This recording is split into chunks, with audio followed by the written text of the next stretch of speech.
বিমলোৎসবমমলোৎকল পুরুষোত্তমজননম। বিমলোৎসবমমলোৎকল পুরুষোত্তমজননম। পতিতধৃতিকরুণাস্ত্রীতিকৃতনূতন পুলিনম। মথুরাপুরপুরুষোত্তম সমগৌরপুরটনম। হরিকামক হরিধামক হরিনামক রটনম। হরিকামক হরিধামক হরিনামক রটনম। শুভদোদয় দিবসে বৃষারবিজানিজ দ্বৈতম। শুভদোদয় দিবসে বৃষারবিজানিজ দ্বৈতম। প্রণমামি চ চরণান্তিক পরিচারক সহিতম। প্রণমামি চ চরণান্তিক পরিচারক সহিতম। पतित पावन श्री श्री गुरु महाराज जी की जय। अष्टोत्तर शत श्री श्री भक्ति सिद्धांत सरस्वती गोस्वामी ठाकुर श्री प्रभुपाद जी की जय। श्री श्री प्रभुपादेर पार्षद वृंद की जय। अवधूत कुलचूड़ामणि श्री गौर दास बाजी महाराज जी की जय। श्री श्री सच्चिदानंद भक्त ठाकुर मासी की जय। श्री रूपानुगाथा जी की जय। भैरवनंदी समागत भक्तवृंद की जय। श्री श्री हरिनाम संकीर्तन की जय। श्री श्री सच्चिदानंद भक्त ठाकुर महाशय जैव धर्म चतुर्दश अध्याय পরবর্তী অংশ। ব্রজনাথ। তান্ত্রিক ব্রাহ্মণেরা শিবশক্তিকে আদ্যাশক্তি বলেন, ইহার কারণ কি? শিবশক্তি অর্থাৎ দুর্গাদেবী। দুর্গাদেবীকে আদ্যাশক্তি বলেন, এর কারণ কি? কারা? তান্ত্রিক ব্রাহ্মণেরা। বাবাজি মহারাজ উত্তর দিচ্ছেন, শিবশক্তি মায়াশক্তি। মায়াতে সত্য রজঃ তমঃ এই তিনটি গুণ আছে। যে সকল ব্রাহ্মণ সত্যগুণ বিশিষ্ট তাহারা সেই গুণের অধিষ্ঠাত্রী মায়াকে একটু শুদ্ধভাবে আরাধনা করেন। যে সকল রাজসিক তাহারা রজগুণান্বিতা সেই মায়াকে আরাধনা করেন। যাহারা তমগুণাশ্রিত তাহারা অন্ধকার তমগুণাধিষ্ঠাত্রী মায়াকে বিদ্যা বলি আরাধনা করেন। বস্তুত মায়া ভগবৎ শক্তির বিকার মাত্র। মায়া বলিয়া পৃথক শক্তি নাই। ভগবৎ শক্তির ছায়া বিকারী মায়া। মায়াই জীবের বন্ধন ও মুক্তির হেতু। কৃষ্ণ বহির্মুখ হইলে মায়া জীবকে জড় বিষয়ে আবদ্ধ করিয়া দণ্ড দেন। কৃষ্ণ সাম্মুখ্য লাভ করিলে তিনি সত্যগুণ প্রকাশ করিয়া জীবকে কৃষ্ণ জ্ঞান দান করেন। এ তন্নিবন্ধন মায়াগুণে আবদ্ধ ব্যক্তিগণ মায়ার আদর্শ স্বরূপ শক্তিকে দেখিতে না পাইয়া মায়াকে আদ্যাশক্তি বলিয়া প্রতিষ্ঠা করেন। মায়া মোহিত জীবের উচ্চ সিদ্ধান্ত কেবল সুকৃত ক্রমেই হইয়া থাকে, সুকৃত না থাকিলে হয় না। ব্রজনাথ। গোকুল উপাসনায় শ্রী দুর্গাদেবীকে পার্ষদ মধ্যে গণনা করা হইয়াছে। গোকুলগত দুর্গা কি? বাবাজি, তিনিই যোগমায়া। চিৎশক্তির বিকার বীজরূপে তাহার অবস্থিতি। এ তন্নিবন্ধন তিনি যখন চিদ্ধামে থাকেন তখন স্বরূপশক্তির সহিত নিজের অভেদ বুদ্ধি রাখেন। তাহার বিকারী জড়মায়া। অতএব জড়মায়াস্থিত দুর্গা সেই দুর্গার পরিচারিকা। চিৎশক্তিগতা দুর্গা কৃষ্ণের লীলাপোষণ শক্তি। নিত্যধামে গোপী সকল যে পারকীয় ভাব অবলম্বনপূর্বক কৃষ্ণের রসবিচার পুষ্টি করেন তাহা যোগমায়া প্রদত্ত। রাসলীলার যোগমায়ামুপাশ্রিত শ্রীমদ্ভাগবত 10:29-10। এই বাক্যের তাৎপর্য এই যে স্বরূপ শক্তির চিৎবিলাসে অনেকগুলি কার্য হয় যাহা অজ্ঞান কার্যের ন্যায় প্রথিত হয়, কিন্তু বস্তুত অজ্ঞান নয়। মহারসের পুষ্টির জন্য তদ্রূপ অজ্ঞান যোগমায়া কর্তৃক প্রবর্তিত হয়। এই সমস্ত বিষয় রসবিচারে জানিতে পারি। ব্রজনাথ। ধাম তত্ত্ব সম্বন্ধে আমার একটি কথা জানিতে ইচ্ছা হইয়াছে, কৃপা করিয়া বলুন। বৈষ্ণবগণ এই নবদ্বীপকে শ্রীধাম বলেন কেন? এর আগে শক্তিনী বললেন যারা তান্ত্রিক ব্রাহ্মণ তারা ওই শিবশক্তি যে দুর্গাদেবী তাঁকেই আদ্যাশক্তি অর্থাৎ আদি শক্তি বলেন, তাঁকেই আদ্যাশক্তি বলেন। এর কারণ কি? উত্তরে শ্রী ভক্ত ঠাকুর মহাশয় এখানে লিখেছেন যে রঘুনাথ দাস বাবাজি মহারাজ বললেন যে শিব শক্তি মায়া শক্তি। এই বহিরঙ্গা মায়া, বহিরঙ্গা মায়ার তিনটি গুণ আছে, সত্য রজ আর তম। যে জীবের যেমন গুণ তিনি মায়াদেবীকে সেইভাবে দেখেন। সত্যগুণ বিশিষ্ট ব্রাহ্মণ তারা সেই গুণের অধিষ্ঠাত্রী মায়াদেবীকে একটু শুদ্ধভাবে আরাধনা করেন, শুদ্ধভাবে মানে সাত্ত্বিকভাবে। যারা রাজসিক তারা রজগুণান্বিতা সেই মায়াকে আরাধনা করেন। এই যে বলি আদি সব দেয়, তাদের মধ্যে সত্যগুণ নেই, সেই ব্রাহ্মণগুণ সাত্ত্বিক নন, সেই জন্য তারা ওইভাবে আরাধনা করেন, রজগুণ। আর যারা তমগুণের আশ্রিত তারা অন্ধকার তমগুণাধিষ্ঠাত্রী মায়াদেবীকে বিদ্যা বলে মনে করেন। জীবের যেমন গুণ সত্য রজ বা তম সেই অনুসারে তারা এই বহিরঙ্গা মায়াকে দেখেন এবং তাদের আরাধনা করেন। কিন্তু এই মায়া তিনি পৃথক কোনো শক্তি নন, তিনি ভগবানের শক্তিরই বিকার, চিৎ শক্তির বিকার। ছায়াবিকারী মায়া ভগবানের শক্তির বিকার মাত্র, মায়া বলে পৃথক কোনো আলাদা শক্তি নেই। অন্যান্য ধর্মে ভগবান এক আর শয়তান আর এক, এখানে সেরকম নয়।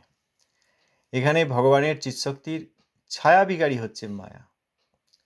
এই ছায়াবিকার যে মায়া, যিনি এখানে দুর্গাদেবীর রূপ ধারণ করে আছেন, তিনি জীবকে বদ্ধ রাখেন বা মুক্তি দেন জীবের স্বভাব অনুসারে। যতক্ষণ বদ্ধ থাকার কথা ততক্ষণ এই জগতে বদ্ধ রেখে দণ্ড দেন, আর যখন কৃষ্ণ বহির্মুখ জীব আর কৃষ্ণ সম্মুখ অর্থাৎ অন্তর্মুখ জীব, তখন তিনি ওই সত্যগুণ প্রকাশ করে জীবকে কৃষ্ণ জ্ঞান দান করেন এবং সেই জীব এই ব্রহ্মাণ্ড থেকে সংসার থেকে মুক্তি পান। সুতরাং যারা বদ্ধ রয়েছেন তারা তাদের ওই গুণের কারণে মায়াদেবীর গুণের দ্বারা আবদ্ধ হয়ে মায়ার যে আদর্শ স্বরূপ শক্তি অর্থাৎ যার ছায়া এই মায়া, তাকে দেখতে পান না। অতএব যাকে দেখতে পান শিব শক্তি, এই জগতের বহিরঙ্গা মায়াদেবী দুর্গাদেবী, তাকেই আদ্যা শক্তি বলে। যখন স্বরূপ শক্তি দেখতে না পান তখন স্বরূপ শক্তির ছায়াকেই আদ্যা শক্তি বা প্রকৃত মায়াদেবী মনে করেন। স্বরূপ শক্তিকে দর্শন করার জন্য জীবের যে স্বীকৃতি প্রয়োজন সেটা সকলের থাকে না। যাদের স্বীকৃতি থাকে তারাই যোগ মায়ার তত্ত্ব বুঝতে পারেন। তারপর প্রশ্ন করলেন, গোকুলেও তো গোকুল উপাসনা অর্থাৎ এই ভগবানের যে ধাম বললেন এর আগের প্রশ্নে, সেখানে তো শ্রী দুর্গাদেবীকে কৃষ্ণের পার্শ্বদ বলে গণ্য করা হয়েছে। তাহলে এই দুর্গাদেবীকে, গোকুলগত দুর্গাকে? উত্তরে বললেন তিনিই যোগমায়া। গোকুলগত যে দুর্গাদেবী তিনি যোগমায়া, আর এই ব্রহ্মাণ্ডের দুর্গাদেবী তিনি ওই যোগমায়ার ছায়া শক্তি মহামায়া। গোকুলগত দুর্গা যোগমায়া, চিৎ শক্তির বিকার বীজ রূপে তার অবস্থিতি। এই জন্য তিনি যখন চিৎ ধামে অর্থাৎ বৈকুণ্ঠে থাকেন তখন স্বরূপ শক্তির সঙ্গে তার অভেদ বুদ্ধি। সেই দুর্গাদেবী, সেই যোগমায়া দেবী বৈকুণ্ঠের, তাঁরই ছায়া বা বিকার হচ্ছেন জড়মায়া। অতএব এখানকার যে জড়মায়া দেবী, এখানকার জড়মায়া শক্তি যে দুর্গাদেবী, তিনি বৈকুণ্ঠের দুর্গাদেবীর সেবিকা, পরিচারিকা। চিৎ শক্তিগতা যে দুর্গাদেবী, বৈকুণ্ঠের দুর্গাদেবী, তিনি কৃষ্ণের লীলা পোষণ শক্তি, বিভিন্ন লীলা আদি পরিচালনা তিনিই করেন। ব্রজদেবীগণ সেখানে যে পারকীয় ভাব অবলম্বন পূর্বক কৃষ্ণের রসবিলাসে যুক্ত হন, রসবিলাস পুষ্ট করেন, তারা কেউ পরকীয়া নন, তারা সকলেই কৃষ্ণ শক্তি, কিন্তু লীলাতে তাদের পরকীয় ভাব দেখানো হয়েছে যাতে লীলা পুষ্টি হয়। এইগুলি সবই যোগমায়া প্রদত্ত। এই শ্লোকটির অর্থ দিয়েছেন শ্রীমদ্ ভাগবতের 10:29 রাস পঞ্চাধ্যায় শ্লোক 10:29-10। রাসলীলার যোগমায়া মুপাশ্রিত। ভগবান শ্রীকৃষ্ণ স্বীয় যোগমায়াকে আশ্রয় করিয়া রাস ক্রীড়া করিতে সংকল্প করিলেন। তাহলে স্বরূপ শক্তি যোগমায়া বৈকুণ্ঠে যেসব লীলাপুষ্টি আদি করেন সেগুলি অনেক ক্ষেত্রে অজ্ঞান কার্যের মতো মনে হয়। এখানকার জগতের লোকের ওই জন্যই তো রাসলীলা শোনার অধিকার নেই, বুঝতে পারবেন না। তারপর সেইগুলিকে আমাদের চোখে আমাদের চশমায় বিচার করে অপরাধ করে ফেলবেন। ওখানে যেগুলি অজ্ঞান বলে মনে হচ্ছে সেইগুলি ওই যোগমায়ার চিদবিলাস কাজ। কিছু কিছু কাজ অজ্ঞানের মতো মনে হলেও সেগুলি অজ্ঞান নয়। মহারস অর্থাৎ কৃষ্ণানন্দ এবং কৃষ্ণানন্দ পুষ্টির জন্য, মহারস পুষ্টির জন্য সেই রকম অজ্ঞান যোগমায়া কর্তৃক প্রবর্তিত হয়। অনেক সময় বোঝা যায় না, জানা যায় না। অজ্ঞান, কৃষ্ণ যাচ্ছেন, ব্রজদেবীগণও যাচ্ছেন, দেখা হবে কি হবে না নিশ্চিত নন, কৃষ্ণও নিশ্চিত নন, যেন তারা জানেন না, অজ্ঞান হচ্ছে না, যেন তারা জানেন না যাবেন কি যাবেন, কৃষ্ণ কোথায়, কৃষ্ণের স্বরূপ শক্তি লাদিনী সার শ্রীমতী রাধিকা আর তার কায়ভুহ ব্রজদেবীগণ, তারা কি জানেন না কৃষ্ণ কোথায়? তারাই তো কৃষ্ণের শক্তি জানেন, কিন্তু ওই লীলাপুষ্টির জন্য যোগমায়া যেন এরকম ব্যবহার তারা করেন যোগমায়ার প্রভাবে, যেন তারা জানেন না। এরপর বাবাজি মহারাজ বললেন যে এই সমস্ত বিষয়ে রসবিচারে জানতে পারলে। এর আগে তিনি প্রসঙ্গ রাখছেন, এর আগেও যখন সম্বন্ধের কথা বলছেন, যখন অভিধেয়াত্মক কোনো প্রশ্ন এসেছে তখন বললেন অভিধেয় তত্ত্ব আলোচনার সময় এই কথা বুঝতে পারবে, অর্থাৎ আলোচনা তিনি করবেন, এক একটা প্রসঙ্গ নিয়ে বলছেন। এখানেও তিনি বলেন যেহেতু তুমি গোকুলাশ্রিত আদ্যাশক্তি দুর্গাদেবীর কথা জিজ্ঞাসা করলে তাই অল্প বললেন তিনি এখানে, কিন্তু রসবিচারে এই কথা আরও জানতে পারবে, এখন নয়। এরপরে ব্রজনাথের প্রশ্ন, ধাম তত্ত্ব সম্বন্ধে আমার একটি কথা জানিতে ইচ্ছা হইয়াছে, কৃপা করিয়া বলুন। বৈষ্ণবগণ এই নবদ্বীপকে শ্রীধাম বলেন কেন? বাবাজি, শ্রী নবদ্বীপ ধাম শ্রী বৃন্দাবন ধাম হইতে অপৃথক তত্ত্ব, তন্মধ্যে এই মায়াপুর সর্বোপরি। ব্রজে যেরূপ শ্রী গোকুল, শ্রী নবদ্বীপে সেরূপ শ্রী মায়াপুর। মায়াপুর শ্রী নবদ্বীপ ধামের মহাযোগপীঠ। ছন্নঃ কলো শ্রীমদ্ ভাগবত 7:9-38। এই ন্যায়ক্রমে ভগবানের পূর্ণাবতার যেরূপ প্রচ্ছন্ন, তাহার ধাম শ্রী নবদ্বীপ সেইরূপ প্রচ্ছন্ন ধাম। কলিকালে শ্রী নবদ্বীপের ন্যায় আর তীর্থ নাই। এই ধামের চিন্ময়ত্ব যাহার জ্ঞানগোচর হয়, তিনিই যথার্থ ব্রজবাসের অধিকারী। ব্রজই বল বা নবদ্বীপই বল, বহির্মুখ চক্ষে উভয়ই প্রপঞ্চময়। ভাগ্যক্রমে যাহাদের চিন্ময় চক্ষু উন্মিলিত হয়, তাহারাই ধাম দর্শন করিতে সমর্থন। ভাগ্যক্রমে যাহাদের চিন্ময় চক্ষু উন্মিলিত হয়, তাহারাই ধাম দর্শন করিতে সমর্থ হন। প্রশ্ন হচ্ছে যে নবদ্বীপকে শ্রীধাম কেন বলা হয়? এ তো অনেকেই স্বীকার করেন না, যে জৈব ধর্ম যারা মানেন না, যারা অনেক কিছু করেন কিন্তু জৈব ধর্ম মানেন না, তাদের একটা জিনিস আমি দেখেছি, তারা কিন্তু বুঝতে পারেন না যে নবদ্বীপ ধাম নিত্য, গৌর নিত্যানন্দের সেবা নিত্য, গৌর নিত্যানন্দ এবং তাদের পার্শ্বদগণ নিত্য, এইটা তারা মানেন না। তারা ভাবে ওই ব্রজ থেকে সব অবতার নিয়ে এসছেন, আবার ব্রজে ফিরে যাবেন, পৃথক নবদ্বীপ বলে কোনো সত্তা নেই তাদের ধারণায়। দেখেছি এর আগে বড় বড় সব লোক ওই সম্প্রদায়টির, বৈষ্ণব অপরাধী সংস্থা যেটি বলা হয় বারবার, সেই সম্প্রদায়ের লোক, তাদেরকে বললেও তারা মানতে চাইতেন না। নবদ্বীপ নিত্য বললে মানতে চাইতেন না। ব্রজের 2টি প্রকোষ্ঠ, একটি নন্দব্রজ একটি নবদ্বীপ ব্রজ, কিছুতেই মানতে চাইতেন না। শিল ভক্তনাথ ঠাকুর লিখেছেন, বললেও মানতে চাইতেন না, আবার বললো আমরা ভক্তনাথ ঠাকুরের এই পরম্পরায় রয়েছে। যেমন নন্দব্রজ নিত্য, তেমনি নবদ্বীপ ব্রজও নিত্য, এবং এই দুই ধাম অপৃথক, অচিন্ত, অভেদ। সেই যেমন গতকাল আমরা একটু আলোচনা করেছি, এর আগে প্রসঙ্গ এসেছিল যে মথুরা মণ্ডলে গোকুলে, সেই রকম শ্রী নবদ্বীপ মণ্ডলে মায়াপুরে। মায়াপুর তো অনেকে মানতে চান না। মায়াপুর যে মহাপ্রভুর আবির্ভাব স্থান হবে এটা তো স্বাভাবিক, কারণ মায়াপুর তো নবদ্বীপ মণ্ডলের প্রাণকেন্দ্র। কৃষ্ণের আবির্ভাব যে গোকুল, কৃষ্ণের আবির্ভাব স্থান গোকুল, কৃষ্ণ আবির্ভূত হয়েছেন গোকুলে, কারণ মথুরা মণ্ডলের মধ্যে বৃন্দাবন গোকুল প্রাণকেন্দ্র।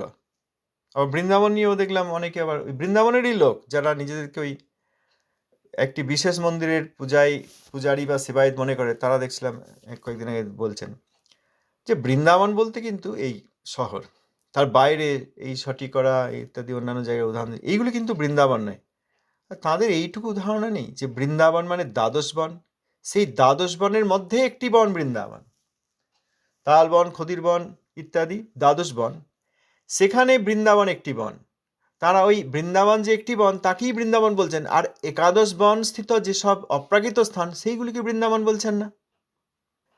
সুতরাং মথুরা মণ্ডল মধ্যে যে বৃন্দাবন এই যে আছে, মথুরা মণ্ডলের মাঝে ধন্য ধন্য বৃন্দাবন ভূমি, তাহে তব নিত্যলীলা পরিমল প্রকাশিলা, অচিন্ত শক্তিতে কৃষ্ণ তুমি। মথুরা মণ্ডলের মাঝখানে বৃন্দাবন। এই বৃন্দাবনের অর্থ ওই দ্বাদশ বনাত্মক বৃন্দাবন। দ্বাদশ বনাত্মক বৃন্দাবনের মধ্যে একটি বিশেষ বন আবার বৃন্দাবন। তাহলে গোকুল বলতে ওই দ্বাদশ বনাত্মক বৃন্দাবনকে বোঝানো হয়েছে। সেই দ্বাদশ বনাত্মক বৃন্দাবনে আবার মহাবনে যে গোকুল, সেখানে কৃষ্ণের আবির্ভাব। মথুরা মণ্ডলের প্রাণ কেন্দ্র একটি পদ্মফুলের মাঝখানে যে কোর থাকে, সেই রকম মণ্ডলের মধ্যে কেন্দ্র সে মথুরা মণ্ডল হলে বৃন্দাবন গোকুল, আর নবদ্বীপ মণ্ডল হলে মায়াপুর। এ তো অনেকে মানতে চান না, যারা এই জন্মভূমি নিয়ে তর্ক করেন। তাদের কে কোথায় বুঝিয়ে দিয়েছে জানি না, তারা ওই শ্রী জগন্নাথ দাস বাবাজি মহারাজ পর্যন্ত মেনে আর ভক্তিনাথ ঠাকুরকে মানেন না। এরকম দেখা যাচ্ছে সৎ সম্প্রদায় থেকে যখন ওই শাখা নদীর মতো নদী থেকে যেমন ভাগ হয়ে শাখা নদী চলে যায়, সেরকম সৎ সম্প্রদায় থেকে প্রত্যেকটি জাংশন থেকে যেন প্রত্যেক আচার্য সেখান থেকে যেন সব ভেদ হয়ে বেরিয়ে যাচ্ছে। বেরিয়ে গেলেই আর সেই আচার্যের সঙ্গে সম্পর্ক নেই। তাহলে শিল জগন্নাথ দাস বাবাজি মহারাজকে শ্রদ্ধা করেন এরকম ব্যক্তি আছেন, যারা শিল ভক্তিনাথ ঠাকুরকে শ্রদ্ধা করেন না, তার দর্শনকে, তার অপ্রাকৃতত্বকে, তার নিত্যত্বকে সম্মান করতে পারেন না। এই জন্য ঠাকুর মহাশয়ের দর্শন এবং পরবর্তীকালে তিনি ভৌগোলিক, লীলাগত, শাস্ত্রগত সব প্রমাণ দিয়ে যে মহাপ্রভুর জন্মস্থান যোগপীঠ আবিষ্কার করলেন, সেটা মানতে পারেন না। জগন্নাথ দাস বাবাজি মহারাজ বৃন্দাবন থেকে চলে এলেন যে কেদারনাথ মহাপ্রভুর আবির্ভাব স্থান আবিষ্কার করেছে, চলো যাই বলে বিহারীর মস্তকে ঝুড়িতে বসে বিহারী দাস বাবাজি মহারাজ তাকে নিয়ে এলেন সুদূর বৃন্দাবন থেকে হেঁটে হেঁটে বনপথে এসে শিল ভক্তিনাথ ঠাকুর দ্বারা আবিষ্কৃত শ্রী যোগপীঠে তিনি নৃত্য করলেন। এইটাকে আবার তাঁরা গল্প বলছেন। তাই এলেন কেন? তিনি তো সূর্যকুণ্ডে ছিলেন, এত বয়সে এলেন কেন? এলেন, এসে এখানে নৃত্য করলেন। বাহ্যত তিনি যেন প্যারালাইজড রূপে থাকতেন, কিন্তু ওখানে এসে তিনি এমন নৃত্য করলেন যে সুস্থ তরুণও তত নৃত্য করতে পারবে না। এবার তিনি কুলিয়ায় থেকেছেন, সেই জন্য তাহলে কুলিয়ায় তিনি থাকলেন কেন? কুলিয়ায় তো গৌরকিশোর দাস বাবাজি মহারাজও থেকেছেন। শিল গৌরকিশোর দাস বাবাজি মহারাজ তিনিও তো কুলিয়ায় থেকেছেন। বংশীদাস বাবাজি মহারাজ তিনিও তো কুলিয়ায় থেকেছেন। কুলিয়ায় থাকলেই কি আর মায়াপুরকে অস্বীকার করা হয়? আমরা তো গৌরকিশোর দাস বাবাজি মহারাজের চরিতামৃতে শিখলাম, তার শিক্ষায় শিখলাম যে একজন ব্যক্তি যখন একটি নতুন করে নিম গাছ লাগিয়ে সেখানে বললেন এইটি মহাপ্রভু জন্মস্থান, তখন বংশীদাস বাবাজি মহারাজ কাটারি নিয়ে চলে গিয়ে তার ওই বেড়াটা কেটে দিলেন। সেই বংশীদাস বাবাজি মহারাজ তো কুলিয়াতেই থেকেছেন, অর্থাৎ গঙ্গার এই পারে থেকেছেন। তার ওই খেয়াঘাট, মায়াপুরে আসার খেয়াঘাট, তার আসার আগেই বাঁ দিকে যদি যাওয়া হয় তাহলে বংশীদাস বাবাজি মহারাজের সেবিত বিগ্রহ তাঁর স্থান রয়েছে। তেমনি জগন্নাথ দাস বাবাজি মহারাজ তো ওই দিকেই থেকেছেন, গঙ্গার পশ্চিম পারে। স্বয়ং গৌরকিশোর দাস বাবাজি মহারাজ গঙ্গার পশ্চিম পারে কুলিয়ায় থেকেছেন। তার মানে কি তারা মায়াপুরের বিরোধী নাকি? এই তো সাধারণ লোক বুঝতে পারে না। গরুর পুরাণে বললেন মায়াপুরে নবদ্বীপে শচীসুত ভবিষ্যামি। আবার গতকাল আমরা একটু আলোচনা করেছি যে মায়াপুরকে এনারা কোনো স্থান বলেন নাই, কোনো মানে গ্রাম বা শহর হলে যেরকম হয় সেটা বলেন নাই। মায়াপুরকে ওই হাটতলা, চৌরাস্তা এরকম একটি ছোট্ট স্থান বলেছেন। আবার প্রবোধানন্দ সরস্বতী ঠাকুরের শ্লোক প্রমাণ দিয়ে সেখানে নবদ্বীপ উল্লেখ আছে বলে তারা সেই কথা বলেছেন। কিন্তু প্রবোধানন্দ সরস্বতী ঠাকুরজি বলেছেন মায়াপুরাক্ষ নগরে বসতিং কুরুস্ব, সে ধারণা তাদের নেই। সেই শ্লোকটা তারা দেখবেন না। উলুকে না দেখে জয়ছে সূর্যের কিরণ। পেঁচা যেমন সারা রাত ঘোরাঘুরি করে, কিন্তু সূর্য উঠলি তখন কোটরে গিয়ে আশ্রয় নেয়, সূর্যের আলো দেখবে না। সেই রকম এই সব লোকগুলো ওই শ্রী প্রবোধানন্দ সরস্বতী ঠাকুরের শ্রী নবদ্বীপ শতক থেকে তারা এসব প্রমাণ দেবেন যেখানে যেখানে নবদ্বীপ লেখা আছে। আর যেখানে মায়াপুরাক্ষ নগরে বসতিং কুরুস্ব, মায়াপুরকে হাটতলা বলেননি, চৌমাথা বলেননি, ইন্টারসেকশন বলেননি, নগর বলেছেন, সেইটি তখন তারা আর দেখতে পাবেন না। অতএব মায়াপুর একটি বড় স্থান। মায়াপুরাক্ষ নগরে বসতিং কুরুস্ব, আবার মায়াপুরে নবদ্বীপে শচীসুত ভবিষ্যামি, গরু পুরাণ, এইগুলি তারা মানতে পারেন না। মায়াপুরে মহাপ্রভুর আবির্ভাব তো হয়েছে, কারণ মায়াপুর নবদ্বীপ মণ্ডলের প্রাণ কেন্দ্র। ও না মানতে পারলে কি করা যাবে? যিনি মানবেন না তিনি নিজে তার ভাগ্য তৈরি করবেন, দুর্ভাগ্য। কি করা যাবে? বলা হচ্ছে, বোঝানো হচ্ছে, বুঝবেন না। তো এখানে বলছেন যে সেই শ্রী মায়াপুর হচ্ছে শ্রী নবদ্বীপ ধামের মহাযোগপীঠ। ছন্নহ কলৌ শ্রীমদ্ ভাগবতের 7:9-38, যেখানে ছন্ন অবতার লুকায়িতভাবে আসেন, সেখানে সম্পূর্ণরূপে প্রকাশ করেন না, লুকিয়ে বলেন। শ্রীমদ্ ভাগবত বলেছেন, এই শ্লোকের অর্থ দিচ্ছেন কলিযুগে ছন্ন অবতার, এই জন্য ভগবান ত্রিযুগ নামে পরিচিত। চতুর্যুগ নাম হয়নি, কারণ কলিযুগে তিনি যে আসবেন সেটা তিনি গোপন রাখতে চেয়েছেন, এই জন্য শাস্ত্র গোপন রেখেছেন। শাস্ত্র ভগবানের আজ্ঞাকারী, এই জন্য সত্য ত্রেতা দাপরে তাঁর আবির্ভাব আছে, আর কলিযুগে তিনি আসেন না এইরকম মনে হয়। সাধারণ লোকের কাছে এইরকম মনে হয় কলিযুগে অবতার নেই, এরকম মনে হয় তাদের কাছে। কিন্তু কলিযুগে যে অবতারই আসেন তিনি ছন্নরূপে থাকেন, সেই জন্য শাস্ত্র সম্পূর্ণরূপে সব জায়গায় তাকে প্রকাশ করেননি। শাস্ত্র খোলাখুলি তাকে প্রকাশ করেননি, কারণ ভগবানের ইচ্ছা, এটা অনেকে বুঝতে পারেন না। কিন্তু সেই শাস্ত্রই শ্রীমদ্ ভাগবতেই লেখা রয়েছে ছন্ন অবতার, ছন্নহ কলৌ, ছন্নহ কলৌ। সুতরাং এই ন্যায়ক্রমে অর্থাৎ শ্রীমদ্ ভাগবতের বাক্যক্রমে ভগবানের পূর্ণাবতার অর্থাৎ স্বয়ংরূপ তিনি প্রচ্ছন্ন বিগ্রহ ধারণ করে তাঁর ধাম শ্রী নবদ্বীপেও প্রচ্ছন্ন রূপ ধারণ করে তিনি আবির্ভূত হয়েছেন। আবার তাঁর এই সমগ্র নবদ্বীপ মণ্ডলও প্রচ্ছন্ন অর্থাৎ লুক্কায়িত। কলিযুগে বিশেষ করে নবদ্বীপের মতো আর স্থান নেই, নবদ্বীপের মতো আর তীর্থ নেই। যিনি শ্রী নবদ্বীপ ধামের চিন্ময়ত্ব বুঝতে পারেন, যাঁর জ্ঞানগোচর হয়, তিনি যথার্থ ব্রজবাসের অধিকারী। ওই যে আগে আমরা একদিন আলোচনা করলাম যে ব্রজ সাধকের স্থান নয়, ব্রজ সিদ্ধের স্থান। সিদ্ধ হয়ে যিনি ভজন করবেন তাঁর স্থান ব্রজ। আমি সাধক, ঘর বাড়ি ছেড়ে দিয়ে এসেছি, অনেকদিন রয়েছি, সাধনা করছি, তাঁদের স্থান ব্রজ নয়। এটা আবার অনেকে বুঝতে পারেন না, বুঝতে চান না, মানতে চান না। যাঁদের এই শ্রী নবদ্বীপ ধামের নিত্য রূপ দর্শন হয়েছে তাঁরাই ধামবাসী এবং তাঁরাই ব্রজবাসের অধিকারী। নবদ্বীপ ঔদার্য ঘন বিগ্রহ গৌরসুন্দরের ধাম, আর বৃন্দাবন মাধুর্য রসবিগ্রহ কৃষ্ণের স্থান। উদার হয়ে তিনি এই মাধুর্য রস দিচ্ছেন স্বয়ংরূপ কৃষ্ণ, স্বয়ংরূপ গৌর রূপে। সেই কৃপা না নিয়ে ব্রজবাস সম্ভব হয় না। এবার বলছেন, ব্রজই বলো আর নবদ্বীপই বলো, বহির্মুখ চক্ষে উভয়ই প্রপঞ্চময়। ভাগ্যক্রমে যাহাদের চিন্ময় চক্ষু উন্মিলিত হয় তাহারাই ধাম দর্শন করিতে সমর্থ। ধাম দর্শন কার, কি করে হচ্ছে? অত সহজ হচ্ছে না ধাম দর্শন। এখানে একজনে একটা লিখেছেন, এইসব যে বলা হয় কেউ মানতে পারেন না, কি জন্য বলা হয়? কি আক্রমণ, যুদ্ধ করার জন্য বলা হচ্ছে? যারা বিপদে পড়ে গেছেন, ফাঁদে পড়ে গেছেন, তারা যেন বুঝে মঙ্গল লাভ করতে পারেন। তো স্বরূপ সিদ্ধি নিয়ে বলেছি, এখানেও তাই হচ্ছে। নবদ্বীপ ধাম, মায়াপুরে মহাপ্রভুর জন্মস্থান, গরুড় পুরাণে রয়েছে, সরস্বতী ঠাকুর, প্রভুদানন্দ সরস্বতী ঠাকুর লিখেছেন, আরও বিভিন্ন স্থানে রয়েছে, লীলা রয়েছে। নিদয়া নাম দিলেন সচিমা যে ঘাটের, সেই ঘাটের নাম নিদয়াই হতো না। যদি মহাপ্রভুর আবির্ভাব শহর নবদ্বীপে হতো, তাহলে নিদয়া পার হয়ে তিনি কাটোয়া কি করে যাবেন? কাটোয়া তো ওই পশ্চিম পাড়েই।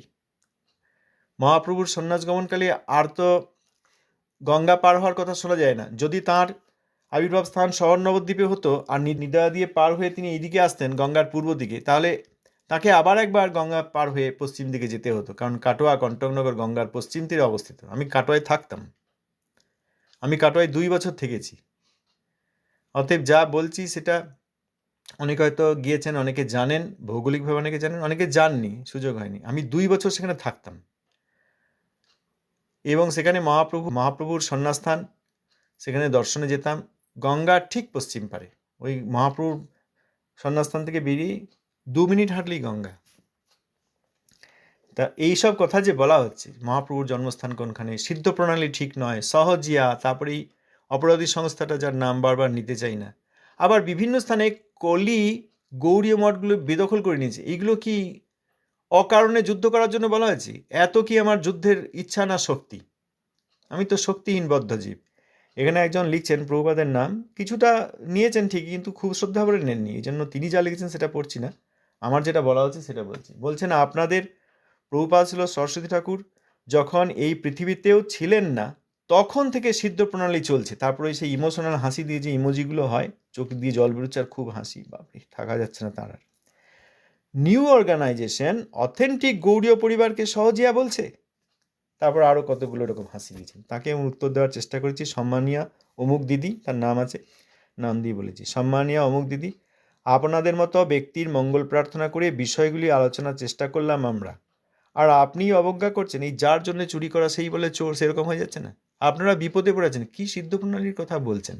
বুঝুন, বুঝে সেখান থেকে সেই সব অবিবেচক গ্রুপদের হাত থেকে নিজেদেরকে রক্ষা করুন। এই জন্যই তো বলার চেষ্টা হচ্ছে, নাহলে অকারণ অযথা এসব বলে শত্রু বাড়াতে যাব কেন?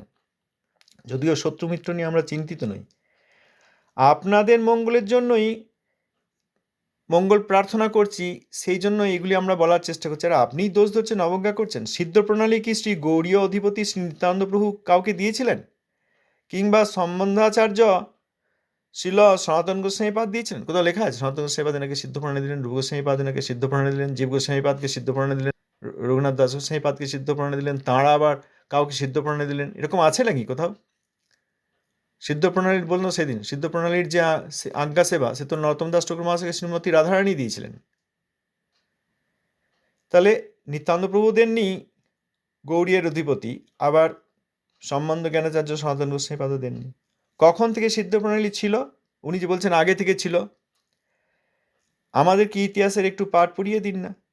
আগে থেকে ছিল অনেক কিছুই, যেগুলি বদ্ধজীবের মনোধর্মে বিকৃত রূপে তৈরি। কেন নিজেকে সহজিয়া বংশবাদ মনে করে কষ্ট পাচ্ছেন? একটু নিরপেক্ষ সূক্ষ্ম বিচার প্রয়োগ করেই দেখুন না। আপনার হতভাগ্য ভাই, আপনার হতভাগ্য ভাই, এই বলে আমি লিখেছি। তারপরে একটা লিখেছি, অভিমান ত্যাগ সাধনার অঙ্গ। এই যুক্তিগুলি খণ্ডন করে আমাদেরকে বুঝিয়ে দিন। উনি বলছেন আগে থেকে, প্রভুপাদের অনেক আগে থেকে ছিল। তা আগে থেকে ছিল মানে কি শাশ্বত নাকি সেটা? তা আপনি এই যুক্তি যা হচ্ছে সেগুলো খণ্ডন করে বুঝিয়ে দিন। সেখানে কেউ নাই, কেউ কোথাও দেখা যায় না যে যুক্তির খণ্ডন করে, কেবল অন্য প্রসঙ্গ নিয়ে এসে উল্টোপাল্টা বলে। তখন আমি আর একটা লিঙ্ক দিয়েছি, রতি নির্ণয় আত্মার অধিকার, সেই ভিডিওর লিঙ্কটা। তারপরে আরও লিখলাম, শ্রী রূপানু গুরুবর্গ নিত্য জগৎ থেকে অবতীর্ণ হয়ে শত শত বর্ষের বা সহস্র বর্ষের যত প্রকারের অসৎ সিদ্ধান্ত এই মাইক জগতে প্রচলিত ছিল, সব সুসিদ্ধান্তের দ্বারা নিরসন করেছেন। একমাত্র সৌভাগ্যবান জীব সেইটির দর্শন, অনুধাবন ও গ্রহণ করতে পারেন। বাকি সকলে সুকৃতির অভাবে ও জন্মে জন্মে অসৎসঙ্গের প্রভাবে কদাচারের অন্ধকারে থেকে যান। আপনি সহজিয়াদের সঙ্গ ত্যাগ না করলে কিভাবে বুঝবেন? এখানে আরেকটি অ্যাকাউন্ট থেকে এরকম যে রামমোহন রায় আসার অনেক আগে থেকে সতীদাহ প্রথা ছিল। অনেক দিন আগে থেকে সতীগণ নিজেদের আহুতি দিয়ে আসছেন। তা আজ রামমোহন রায়ের পরবর্তী যুগে সতীগণ অগ্নিতে শরীর আহুতি দিবেন না কেন? দিলেই তো পারেন, বলতে পারেন সতী না, রামমোহন রায়ের আগে থেকে সতীদাহ প্রথা চলে আসছে, এখন রামমোহন বলেছেন যে সতীদাহ প্রথা রদ করা হচ্ছে, তা আমাদেরকে মানতে হবে নাকি? সেরকম সিদ্ধ প্রণালী অনেক আগে থেকে হয়ে আসছে। প্রভুপাদ সরস্বতী ঠাকুর তিনি যুক্তি দিয়ে বুঝিয়ে দিলেন সুসিদ্ধান্তের কথা, তাহলে আমরা তার কথা মানবো নাকি? আমরা সেই সিদ্ধ প্রণালী পালন করে যাব, এই কথা হয়ে যাচ্ছে না? তাহলে রামমোহন রায়ের পরেও সতীগণ আমরা কেন নিজেদেরকে অগ্নিতে নিক্ষেপ করবো না স্বামীর চিতায়? সেইটা করে কেউ সতীদাহ করতেই পারেন, সতীদাহ প্রথা চলতে থাকুক, এটা তাদের ধারণা। এই যুক্তি মেনে নেওয়া যায় কি যে রামমোহন এসে বললেন সতীদাহ প্রথার রোধ হোক? তার আগে থেকে সতীদাহ প্রথা চলছে, বলতে পারলাম? তাহলে কেন সেটা বন্ধ হবে? রামমোহন রায়ের আসার অনেক আগে থেকে সতীদাহ প্রথা চলছে, তিনি সতীদাহ প্রথা রোধ করলেন, তা আমরা সতীরা কেন স্বামীর চিতায় উঠবো না? কেন নিজেদেরকে জীবন্ত জ্বালিয়ে দেবো না? এই কথা বলে তাহলে সতীদাহ প্রথা চলতে থাকুক, এই কথা কি তিনি বলতে চাইছেন? এই যুক্তি দিয়েছেন এখানে। এই যুক্তি মেনে নেওয়া যায় কি যে সতীদাহ প্রথা চলতে থাকুক, কারণ অনেক আগে থেকে হয়ে আসছে। সহজিয়া বদগুরুর দল সিদ্ধ প্রণালী বলে যা দেন, সেইটি আজও চালিয়ে যেতে হবে, অনেক দিন আগে থেকে হয়ে আসছে বলে। প্রভুপাদের কৃপা নেবেন কি নেবেন না আপনার ইচ্ছা। সতী প্রমাণ করতে আগুনের চিতায় উঠতে চাইলে কি আর করতে পারি? এখনও ওই অনেক আগে থেকে হয়ে আসছে, প্রভুপাদের আগে থেকে এটা আছে অসৎ সিদ্ধান্তটা, তিনি সুসিদ্ধান্ত দিয়েছেন, কিন্তু আমরা নেব না, কারণ তার আগে থেকে হয়ে আসছে। অতএব আমরা সিদ্ধ প্রণালী চালিয়ে যাব। ওই আমরা এখনও নিজেদেরকে সতী প্রমাণ করার জন্য অগ্নিতে দগ্ধ হব জীবন্ত, এটা যদি কেউ করেন তাকে কে বাধা দিতে যাবে? ধরুন প্রণাম, সময় হয়ে গেছে, আবার আগামীকালের পরবর্তী অংশ। যাদের ভালোর জন্য বলা হচ্ছে তারাই যদি তর্ক করে, নেবে না। খিদে পেয়েছে খাওয়া বলে তবু সেই তর্ক করছে, কেন খাবো, কেন খিদে পায়, হ্যাঁ আপনি খাবার দেবেন কেন, খাবারে কি আছে, পেট ভরাবো কেন, খিদে আমার পেট জ্বলছে তো আপনার আপত্তি, কেন আপনি দয়া করে খাবার দিতে আসছেন, আপনার দয়ার কি প্রয়োজন, মানে প্রভুপাদের দয়ার কি প্রয়োজন, এই কথা বলতে চাইছে না। সব লোকেদের কখনো বললেও মঙ্গল হবে? যাদের জন্য বলা তারাই বলে চোর।